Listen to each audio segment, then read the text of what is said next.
बिहार में बिगड़ इंफ्रास्ट्रक्चर के लिए या बड़े बड़े इंफ्रास्ट्रक्चर प्रोजेक्ट के लिए हैम मॉडल लेके बिहार सरकार आ रही है। बिहार के लोग और देश के लोग जानना चाहेंगे हैम मॉडल है क्या, कैसे फंक्शन करता है और ये कब बिहार में इम्प्लीमेंट होने जा रहा है। देखिए, देश में हैम मॉडल के तहत कई योजनाएं ली गई। माननीय नितिन गडकरी जी ने कई बड़ी योजनाओं को लिया। उसी के तर्ज पर बिहार अपना पहला हैम मॉडल के तहत एक परियोजना जो जेपी गंगा पथ का जो एक्सटेंशन है दीघा से मोकामा कोइलवर तक का, उसको हम लोग लेने जा रहे हैं। करीब हम लोग की जो पहली ये स्कीम करीब 6,000 करोड़ की स्कीम है, इसको हम लोग हैम मॉडल से ला रहे हैं, जिसमें राज्य के बजटीय कोष पे उसका कम जो भार पड़ता था वो भी कमेगा। साथ ही इसमें बेसिकली होता क्या है कि एजेंसी अपना पैसा लगाती है, सरकार भी अपने सपोर्ट देती है और एजेंसी को बैंक का एक बड़ा सपोर्ट मिलता है। इस मॉडल के तर्ज पे बिहार का ये पहला प्रोजेक्ट है और निश्चित रूप से इसके बाद आने वाले दिनों में हम लोग कई और अहम प्रोजेक्ट ले पाएंगे। जैसे हम लोग के लिए कई और योजनाओं का परिकल्पना में है। इससे क्या है कि राज्य के बजट पे भी प्रभाव कम पड़ेगा और बड़े बड़े स्कीम्स को हम जो इंफ्रास्ट्रक्चर के स्कीम्स है, लॉन्ग एक्सप्रेसवे है, लॉन्ग दूरी की अच्छी जो जिस पे सरकार का रिटर्न अच्छा मिलता है रेवेन्यू मॉडल के तहत, उन स्कीमों को हम लोग ले पाएंगे।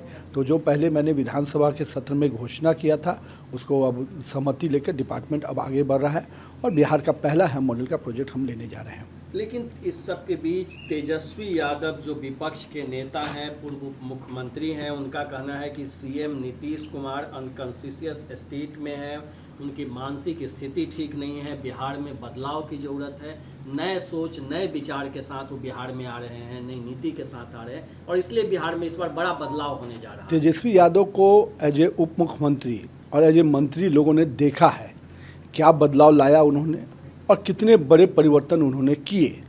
आप देख सकते हैं कि जब 4 विभाग के मंत्री बनकर बैठे थे, राज्य के उप मुख्यमंत्री थे, road infrastructure, health, urban development, PhD जैसे 4 बड़े महकमे को रखकर भी एक बार भी विभाग की सूद नहीं ली। एक बड़े भाई मॉल बना रहे थे, छोटे भाई मॉल बना रहे थे और बड़े भाई वन विभाग की ज़मीन को लेकर मिट्टी काटकर ज़मीन में मॉल मिट्टी भरने का काम कर रहे थे। तो आप समझ सकते हैं कि कौन सी नई सोच है जो लालू जी ने सोच किया कि चारा जानवर का खाकर कहीं ना कहीं बड़ा घोटाला किया। अलकतरा घोटाला जिसके जनक लालू जी का शागिर्द लोग रहे, अब बिहार में जॉब फॉर जमीन घोटाला तेजस्वी यादव नजर आए।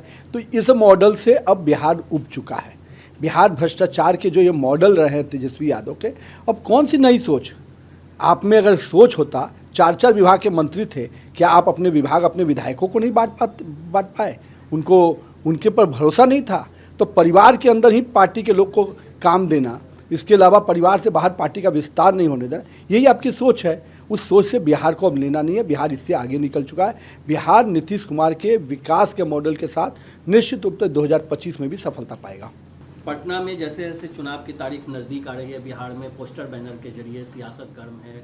एक नया पोस्टर आज पटना में अपीयर हुआ है कि लालू यादव, तेजस्वी यादव माफ़ी कब मांगेंगे, भीमराव अम्बेडकर का आपने अपमान किया। देखिए, बाबा भीमराव अम्बेडकर जी संविधान के निर्माता रहे। देश ने उनको सर्वोच्च सम्मान भारत रत्न से नवाजा। उस शख्सियत को आप सम्मान देने के बजाय अपने जन्मदिन में उनके तस्वीर को अपने पैर के पास रखते हैं, तो कौन सा चेहरा आप बिहार की जनता को दिखाना चाहते हैं? कहीं ना कहीं दलितों को अपमानित करने का, उनके पुरोधा को अपमानित करने का, जो देश में भारत रत्न जिनको मिला है उनको अपमानित करने का। तो कहीं ना कहीं इसके लिए तो आपको देश की जनता से माफ़ी मांगनी चाहिए, बिहार की जनता से माफ़ी मांगनी चाहिए। जन्मदिन तलवार से केक काट के मना रहे हैं, तो जिस सोच के साथ लालू जी पहले भी थे कि लाठी भाजन और तेल पिलावन, वही खेल आज भी वो खेलना चाह रहे हैं, तलवार और बंदूक की नोक पर बिहार उससे आगे बढ़ चुका है। बिहार अब कलम के साथ विकास की राजनीति करता है। तो निश्चित रूप से लालू जी आपका जो पुराना शैली है, वही शैली आज आपके पुत्र लोग अपना रहे हैं। इसलिए बिहार की जनता निश्चित रूप से इन लोगों को फिर से जवाब देना चाहती है और जिस प्रकार से दलित और पिछड़ों का अपमान करते रहे हैं, इनको फिर से बिहार की जनता सबक सिखाएगी।